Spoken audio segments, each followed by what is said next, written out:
Welcome to the Desire to Dream podcast. I'm your host, Lo Wilder. The vision of this podcast is to provide tools on how to become successful in your finances, business, leadership development, and much more. A little bit about me: I grew up in the hood, homeless at the age of 14. I made a choice not to become a product of my environment. And today, I am a successful businessman, community leader, and inspirational speaker. It is my desire to encourage and empower you to unlock your greatness. So tune in and enjoy the show. Welcome back to another episode of the Desire to Dream podcast. I'm your boy, Lo Wilder. And today, man, it's going to be a legendary episode. I got my former high school football coach, man. He's like a big brother. I call him Big Bro because he was, he's just young when we first started out, man, but he really helped lay the foundation for me and what I had going. And he's just doing some great things in the city of Springfield, Mass, winning championships, sending kids off to college. Without further ado, Coach Watts, what's going on, fam? Everything's good, man. Thanks for having me. Oh, man. Thank you, man. I know you're busy.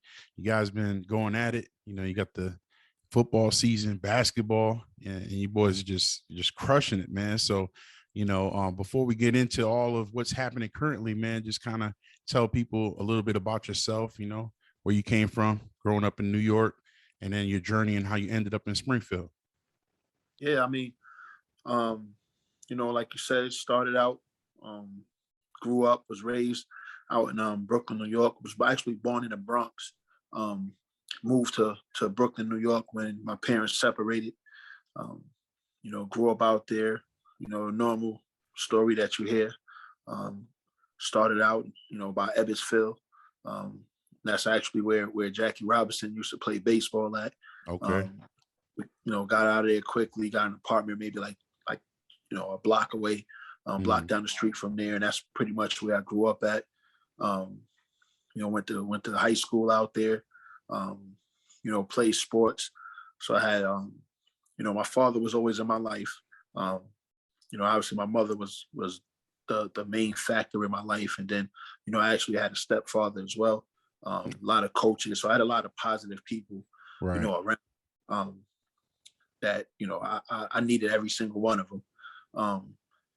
Eventually ended up getting, a scholarship offer to Syracuse University. And then I lost that opportunity. Ended up at AIC in Springfield, Mass. Made the most of that, was able to get, a college degree. And then, moved out to Philadelphia for a little over a year, came back out here, started teaching, got into the coaching. And, I've been doing that for like the last 23, 24 years. I always wanted to do. Like I have to be involved in sports. I think that's what keeps me sane. I got to be able to compete. I got to be able to, some form of competition, because that's just how I'm wired. I got to be, in that type of mix. So, yeah. And for those listening, man, competition, he ain't messing around. Like, it was always about competing, and it didn't matter how good you were. Like Watts was all about, challenging you to even be better. I just think about that game we were in, and we were just putting up points on people, and you challenged us when we were warming up. Like, yeah, you think you that nice? I put up 50 points by halftime, and we were like, bet this is what we got to do. Did it. And we did it too. Yeah, I did it. Yeah, y'all wanted to get in my pockets. Right, exactly. Right. We were always some food or something. Pizza. Y'all dudes like pizza. Right. Pizza. I was on it. I said, yeah, it's a wrap. But man, it's amazing just hearing the development of your career. Did you ever think? I mean, knowing that you wanted to get into coaching, but did you ever think you'd be in it this long? Yeah, I did. I'll be honest. Like I can't see myself stopping. Like, I think I got to be involved with it in some form of fashion. Right. Until I think if I back out of it, and I'm not competing, then, that's like, the beginning of the end for me. You know what I mean? Like, what I'm going to do, I'm going to sit now. You know what I mean? Like, I'm going to sit in the house and watch it on. Now, I can't watch it. I got to be in it. You know what I mean? I got to be making decisions. I got to have something to do with it. So, you know what I mean? Like, I think it's just something that, I don't really know how to function without it. You know what I mean? Like, it's just been there all my life. I mean, I'm sure I could learn. but it's not something I'm looking forward to doing No, unless definitely. I'm watching my own. You know what I mean? Like Right. if I'm going to watch my kids play or something like that, I could get that same type of energy or whatever the case. But there's nothing else that really brings that to me, like competing at something. You know what I Right. mean? Whether I'm Right. competing or I'm involved in it from a coaching standpoint, I got to be doing something that's competitive. Yeah, for sure. Now, obviously, getting into coaching is one thing, right? A lot of people get into it just for the wrong reasons. They realize they're not cut out for it. But, one of the things I learned, I was young, man. You know my story, like, and the people that are listening, they know, grew up homeless. Really didn't have much positive, people in my life, but you were definitely right there. And you were young. It was a different phase in your life, but you did something, and you still constantly do it to this day, where it's more than just the X's and O's. It's more than football. Like, what did that something, is that just naturally came to you, like, to get involved and really be there for individuals, not just on the field, but off the field? Yeah, it's really multiple reasons. I would say one is that's my way of, I feel like when I was growing up, there was a lot of people there for me. You know what I'm saying? I didn't always respond to it in a positive way. And what I mean by that is somebody might have been telling me the right things, but I kind of went the other way anyway. Right. And maybe just, I didn't like the way the message was being delivered, or, just being immature, or whatever the case. And so my way of kind of apologizing and giving back was, I'm going to do it, but I'm going to do it in a way where people are going to receive the message. You know what I mean? Like they're going to get it. I'm going to make sure that they understand it. And I'm going to use myself and my life experiences to let them know, like, hey, listen, these are things I did right. Copy it. You know what I mean? These are Right. things I did wrong. Don't do that. You know what I'm saying? And you don't have to find out firsthand. I'm right here and I'm telling you. You know what I mean? Like, you do this, this is what's going to happen. Right. And you're going to live with that. You're never going to be able to. So, you know what I mean? Like, that was my way of kind of giving back. And, when I was growing up, I think a lot of friends I had, like, everybody was expecting me to go to the league. You know what I mean? And I was going to bring everybody with me. You know what I mean? Like, Right. growing up, we poor, we all thinking these dudes is like, yeah, but when you go to the league, you know what I mean? We going to come with you. And I'm like, yeah, I'm going to get this big house. Y'all going to be in there. And I was dead serious. I probably would have been one of them athletes, go to the league and be broke. Put everybody on. Yeah, because I would have had, because I know what we went through. You know what I mean? Right. Like, these dudes grew up with me, and I know the history. These dudes, I had dudes that lost their parents, or you know what I'm saying, lost loved ones, and like, we lost a lot of people out in the streets. So we had like a lot of hard times. So anytime we could get something good, like a good feeling amongst us, like, we're going to enjoy it. You know what I'm saying? Like, we ain't trying to live for the next 50 years. We just want to make the most of the time we in. And I would have been okay with it. You know what I mean? I would have been okay with that situation. Right. I'm not scared to be without money, because I don't think money is everything. Right. I think, you enjoy it, but I'm a teacher now, but I feel rich. You know what I mean? I feel rich because I got people that I love around me. You know what I mean? I'm getting to enjoy life like that. So, I never feared that, but I think, that was one of the biggest things. Like, I wanted to make sure that I gave back. I didn't feel like I fulfilled my potential as an athlete. So I wanted to fulfill it as a coach. So some of it was lifting that, getting that weight off of me. And then also, I just felt like I could help my people out by explaining, what could have been for me and what could be for them, and understanding, like, you don't get a second chance, at growing up, but if you can help others that are growing up, that's kind of your second chance. You know what I mean? Like, I'm living through, like, watching you be successful, you know what I mean? And knowing that I had a hand in it, I feel like I won. You know what I mean? I'm like living through you. You know what I'm saying? I'm watching you be a husband, be a father, be financially stable, knowing what you came from. You know what I'm saying? And you saying, like, listen, them conversations we had help. Like, I'm feeling, you know what I mean? Like, that's a win for me. Like, I'm celebrating. You know what I mean? Like, watching you be happy is a win for me. And I always knew you had the potential, that's why I was, I always was like gun ho about, I'm, I wanted to see you as happy as can be when you was young. Cause I'm like, yo, if I can keep you out of the streets and Right. keep you focused on doing the right thing, you know what I mean? Like, I knew you was going to win. I knew it was going to be a successful situation for you. So Facts. those, Facts. that's what I get out of it. Yeah, no, that's major.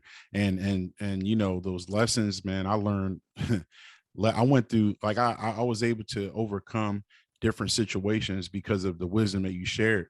And I was able to avoid, certain traps, going down different paths that, you kind of helped me, not go through that, man. We would spend hours, just in the car, just talking, man. And really, man, I share this with everybody.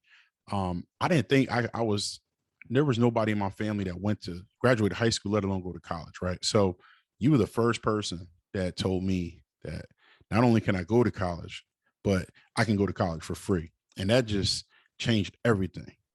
I was like, man, if I can go to college, then I might be able to change like something. My life probably won't always have to be like this, and that was the beginning of my wheels turning, saying like, wow, this man believes in me. He thinks I can do it. He did it, and you made it very practical. I think that's something that makes you very unique. And that's why there's so many young men and young women that are achieving their goals and making their dreams become a reality, because you make it very practical. You don't make it difficult. You know what I mean? Yeah, I could listen. Like, I could relate, man. I didn't like school. You know what I mean? Right. Like, I didn't like school. I didn't in middle school. I didn't even go. You know what I'm saying? Like, like my mother was like, she was on it. You know what I mean? Like, Right. she would all out fight me to make sure that I stayed out of the streets, because so much of my family was so heavily involved in the streets that when you know what's going on in the streets, when you really know what's going on, you don't want nobody that you care about moving that way.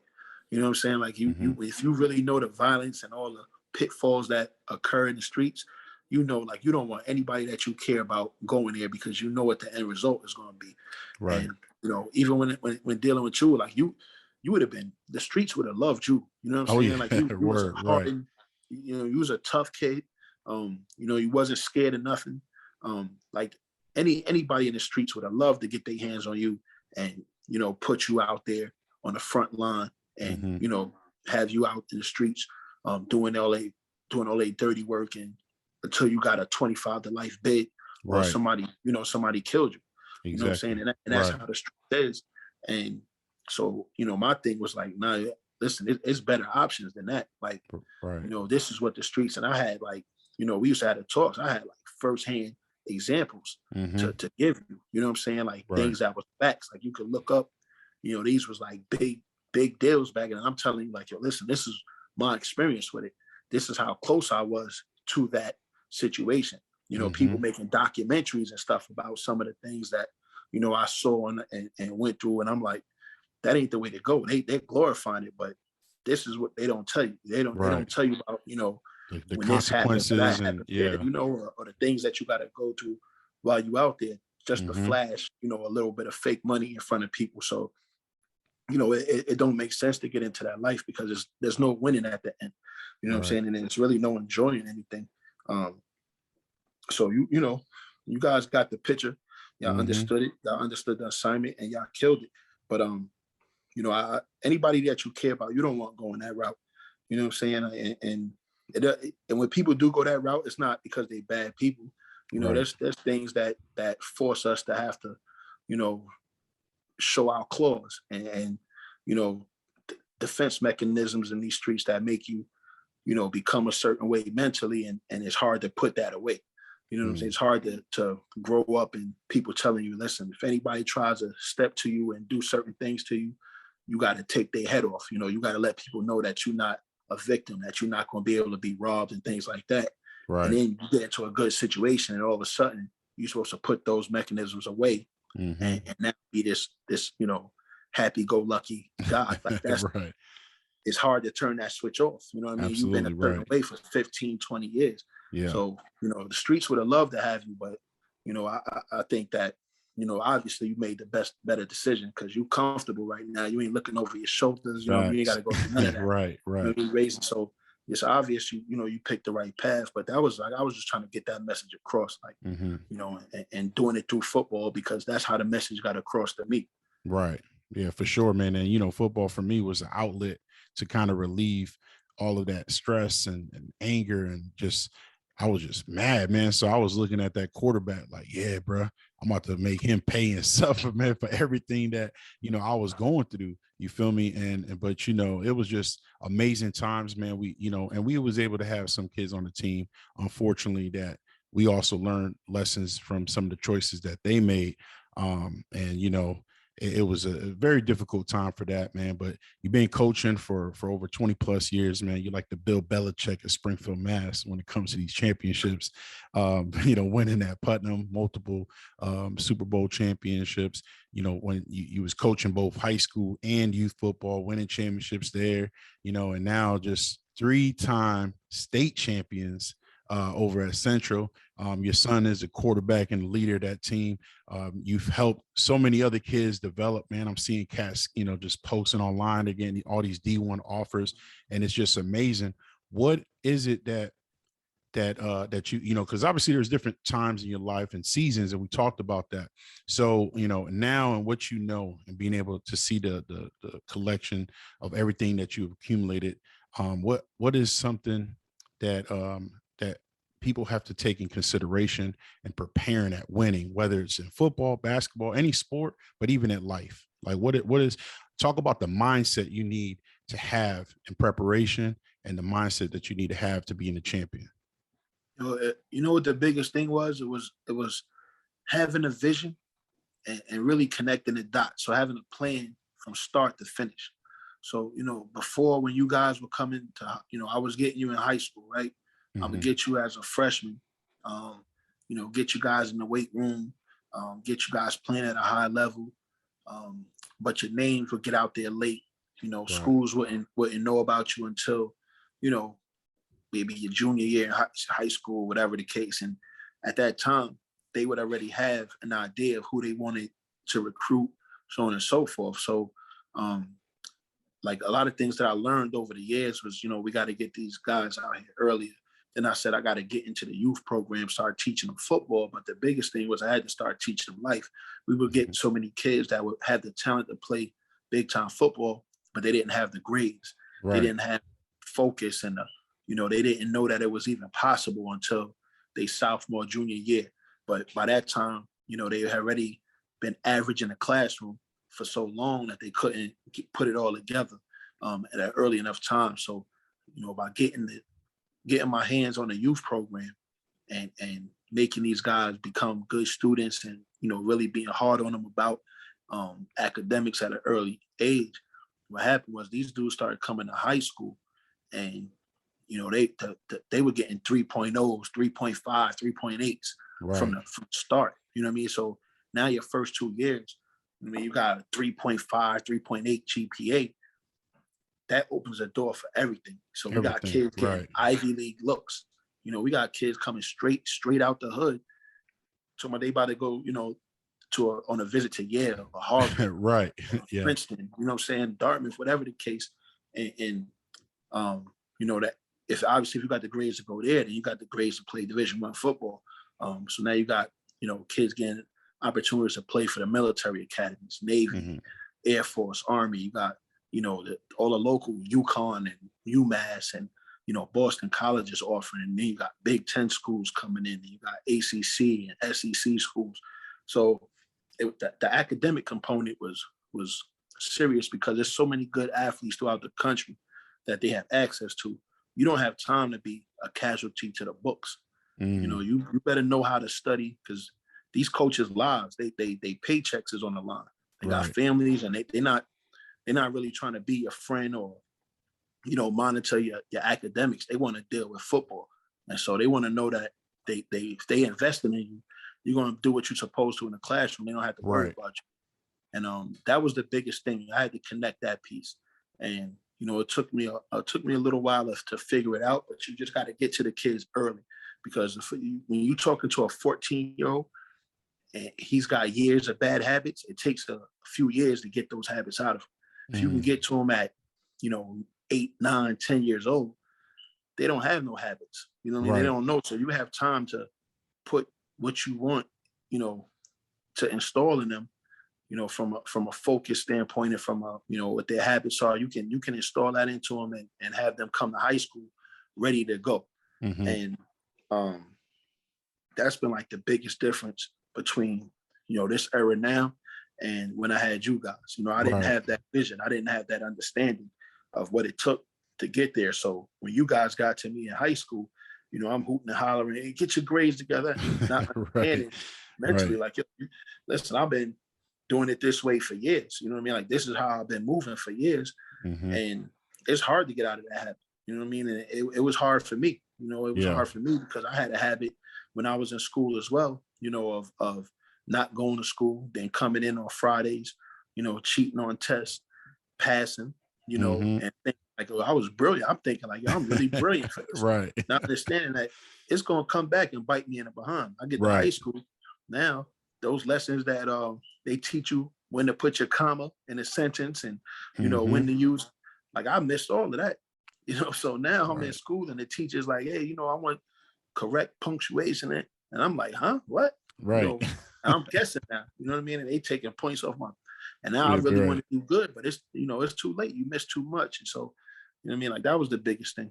Yeah, no, for sure, man. And I was just thinking about those times when, because it was tough, man. For those that don't know, man, we would have, it was bad enough to get guys out in the field. And a lot of cats that was on the team was just trying to survive, man. Like, I know I was one of them, but I always had you never had to worry about my grades. But I remember it would be like, us as captains on the team was trying to like go look after some of the other players that were falling behind, trying to get their absence, corrected and things like that. And we just had, assistant principals, not going to name drop anybody, but we had dudes that was like looking and trying to find a reason, to cut us short, because we were winning games and we were changing the culture at that school, man. So definitely remember those moments, man.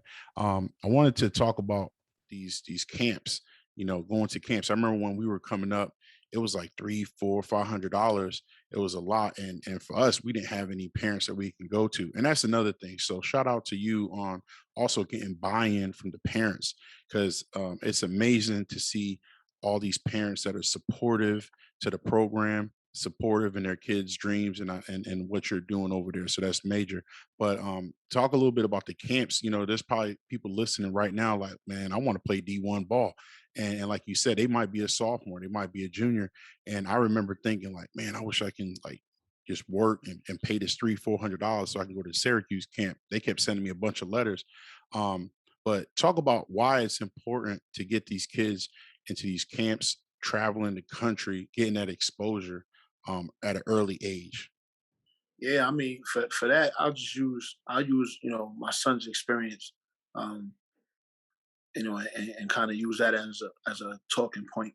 I got him out early, and they have like little games that you kind of pay for play. They call them All American games, but you're not, whatever. It's good competition you pay for. I don't really know if that makes you All American when you got to pay, to play in the game, but it attracts good talent from all over the country. I would put him in those games. He would get to work. And now, you would have parents and you would have coaches from different regions in the country talking about him, and I felt like that money was well invested just to generate that buzz and to have people talking about him in different parts of the country. And then as far as the camps, I remember when I was coaching you, we would be looking at the camps and we'd be looking at the price to go to a camp for a whole week, right? Or 4 or 5 days. Right.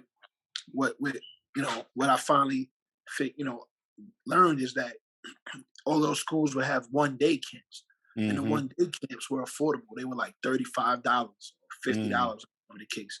So that's probably where, we should have been looking in the first place. But again, I was young and really didn't understand the process like that. So we were hunting down, we looking at the price of these camps. We like, damn, this, we can't get a bunch of kids there. These things is like $400, to go to, $350 and all that.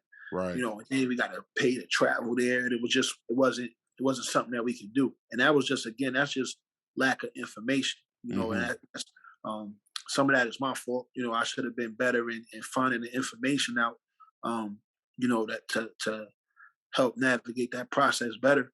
And I finally did figure it out, and made it my business to kind of take kids around and do those things. But that was like the big, finding out that information. And then I would say it's very important because my son committed to the University of Nebraska.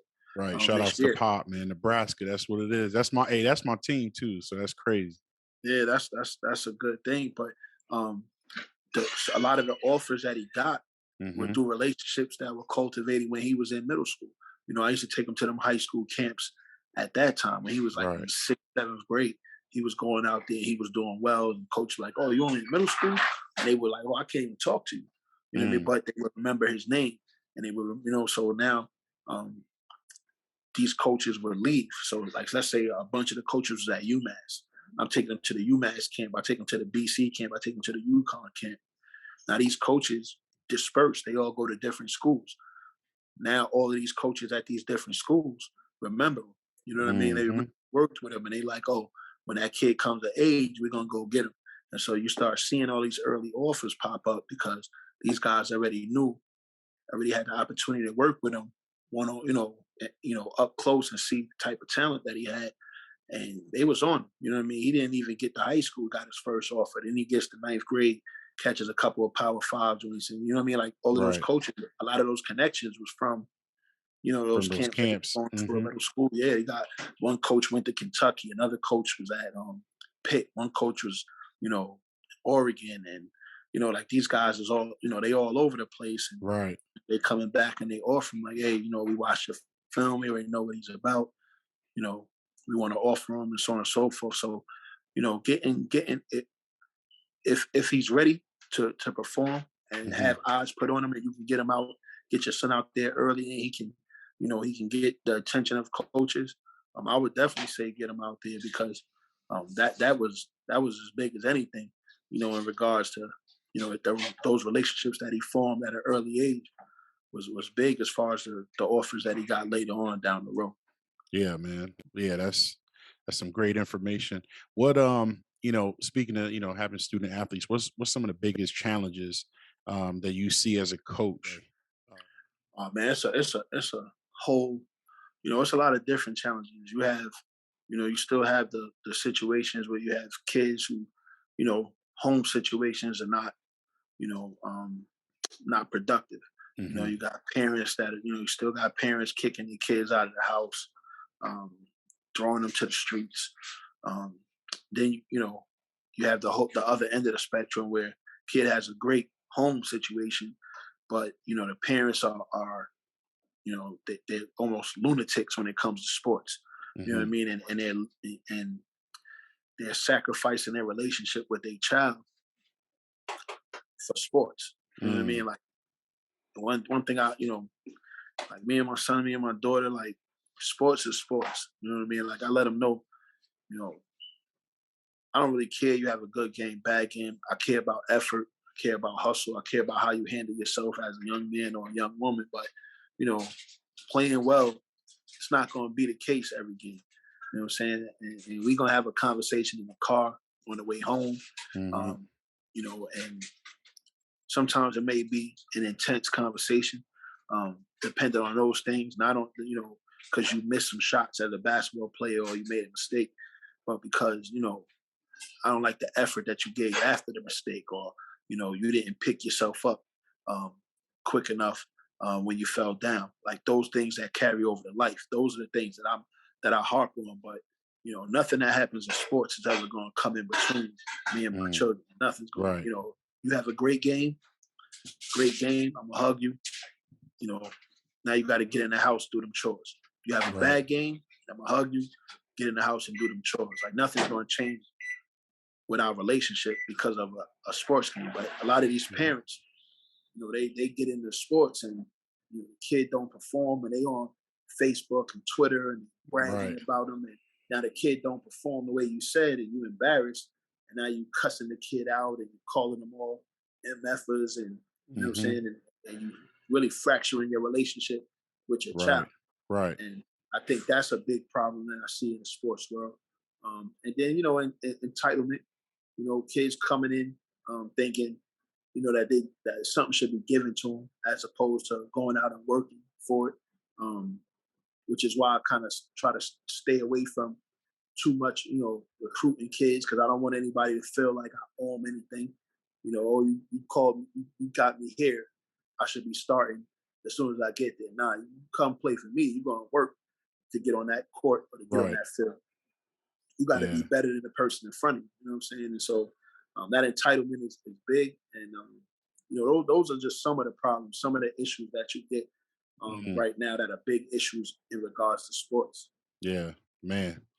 Yeah, that's a huge one. I know, kids' home situations has always been the number one thing. And that's why I've been able to relate with them, because I'm like, look, I know what it's like to sleep on the floor, know what it's like not to know if there's going to be any food, So I always connect and really relate. A lot of those kids, when they hear my story, they come up and they ask me questions, man, how did you get through it? How did you keep fighting through it? So definitely relate to them. To this day, without using your name all the time, I'll still tell kids to this day, like, I don't want to hear you. I don't want to hear your excuses. Like, I had a kid that this dude ain't have no home. You know what I'm saying? Like, he literally had no home, and he made it through school, passed all his classes, and he's a success. You know what I'm saying? So your story is not as drastic as that. I'm not taking that as an excuse. You got to find a way to get it done. Like, I'll help you, but you gotta open your mouth and say, "Hey, I need help with this." You know what I mean? Like, we're not reading minds, and anything that I can do, I'm always going to do. But there's no excuses. You know what I mean? The same thing with playing. Like, we playing a game, we go out to certain areas of the state. We know we're not getting no calls, so we can either tap out before we get there, or we can say, "Listen, I don't care what they call, what they do. We still gonna line up and play the next play, and we're gonna figure out a way to win this game." And that's the same lesson you dealing with when you talk in life. Like, I don't care what obstacle is put in my way, I'm gonna be successful. So let me know what obstacles is there. I'm gonna find out how to get around them, how to get through them, get over them, whatever I gotta do. But I'm still gonna be successful. You know what I mean? And that's where football and life are so important to connect, because the same thing that makes you successful in football makes you successful in life, right? You gotta practice, you gotta put in the work, you gotta prepare, you gotta focus, you gotta have long-term goals, and you gotta grind, you got to get there. Nothing's given to you. You know what I'm saying? And it's the same thing with life. You take those same lessons you learn in football and you apply them in life, you're gonna be successful, as long as you don't let nobody, stop you from being successful. I think that's what got you where you at. You know what I mean? Like, you, without even knowing, like, you just not gonna accept failure. That's not an option. You know what I mean? Like, you have to win. You don't know nothing else but win. You won every year you was in high school, and we starting out from the bottom. Like, Putnam was like one of the worst football schools. We had to clean the basement just to get weights donated to us so we can have a weightlifting team. You know what I mean? It was one, but we didn't use nothing as an excuse, right? Right. But what I used to bring y'all dudes to the college. They used to, oh, you can't bring high school kids. All right. Right. We come back the next day like, yo, this dude in college too. You know what I mean? You was like 14. I'm like, oh yeah, I wasn't even in high school yet, man. I was in the 8th grade. We figured it out. Yeah, we figured it out. You know what I mean? We sitting out there waiting. Then I talked to the dude that ran the place. He started, you know what I mean? Like, we figured it out. We had all them always found a way to get it done. Yeah, always found a way to get it done, man. Facts. Yeah. Definitely, man. And that's one of the things that I apply to life now, man. And being a competitor helps me. I'm in sales, man. So I'm always competitive. And it's always, it don't matter what I did yesterday. It's like, okay, what am I going to do today? Right. So setting the tone right, man. Hey, 2 things before we go. It's definitely a pleasure having you on, man. But first is top 5 NFL players of all time on your list, man. Who you got? I'm gonna say we'll go 90s, 80s, whatever. Like, that I've seen in my lifetime, top 5. I gotta think. I'm gonna start off by saying I gotta see. I guess there's a difference between best player and who had the most influence on me. So I'm gonna say Walter Payton, right? Okay. Now, there's probably been better running backs, but he probably was one of the more influential football players for me, because when I watched him play, that's who I wanted to be. when I in a ball. I got in trouble for it because he used to hold the ball in one hand, Right. running footballs. That's an easy way to fumble. But he used to put his helmet. He used to put his helmet run right through somebody's chest too. Right, Don't want to do that today. Like we was all trying to be Walter Payton back. Right. So I would. He's one of them. Lawrence Taylor. Lawrence Taylor, one, he's from I know he's from your team. You already know. I don't really like the Giants, but I gotta, you gotta respect the talent though, man. Yeah, he was one of the greatest. I mean, he's probably one of the greatest players of any position, in my opinion. So he would be two. I'm gonna say he's not done yet. But I think I'm gonna put this kid, man, this dude Aaron Donald in there. I think beast. Watching his career, like he's just out of control. Man, watch, man. I wish I had Aaron Donald to look up to when I was playing, bro. Like my man's a defensive tackle with a 6-pack. You know what I'm saying? Like that dude is dominant. He's dominant. Dominating. You gotta put 3 people on that dude to start. He frees up everybody else on the line of scrimmage. So and listen, he's out of control. I would probably say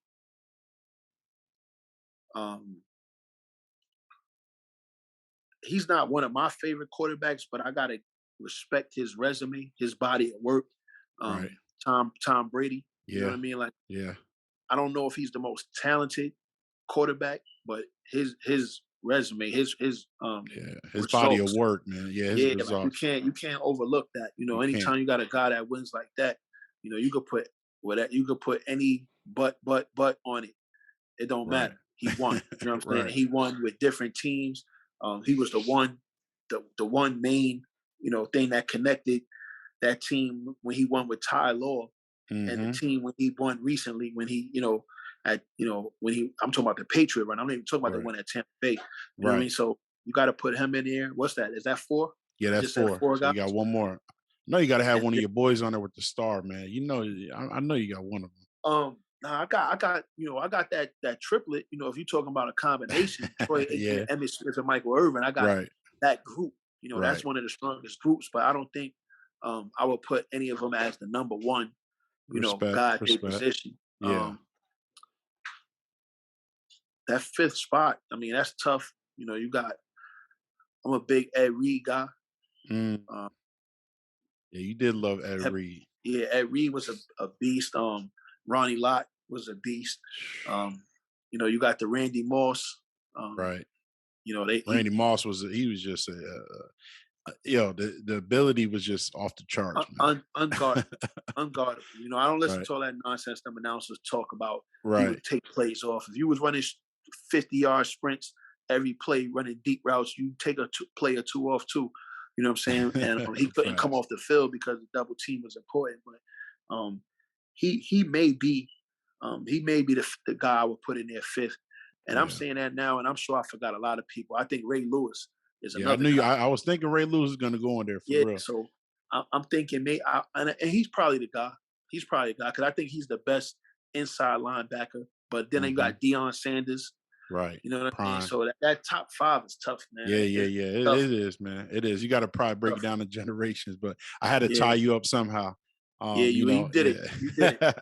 And last one, man, if you can go back to the 20, 22, 23-year-old Watts, man, what would you tell yourself, man? If you can go back right now to, do something different or give yourself a little bit of advice. Man, listen, I'm going to tell you the first half of my life, right? I'm 47. So the first half, you're talking about 23, somewhere in that area.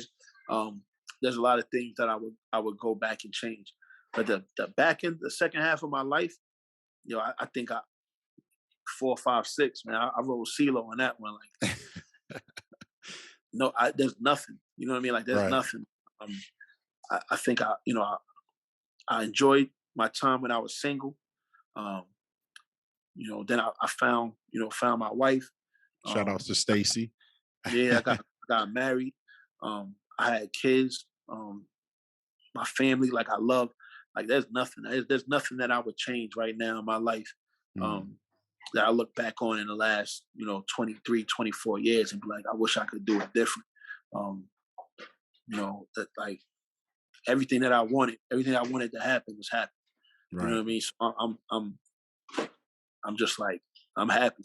You know what I mean? And that's the thing I would tell. If I had to change anything, I would go back before then. You know what I'm saying? When I was younger and change. But even that, I'm like, I wouldn't want to change it, because if I don't end up where I ended up, then I don't get to enjoy this part of my life. That's you know true. what I mean? Like my family, my kids, like I wouldn't change nothing. Man, you know what I mean? Like, it was great, catching up with you, Watts, man, and just go after that 4th championship, man. Let Pops know you got to get them three state titles. And and most love, man. Appreciate you. Big Al, it's always good to see you, man. Like you make me proud, man. Every time I see you, man, watching you.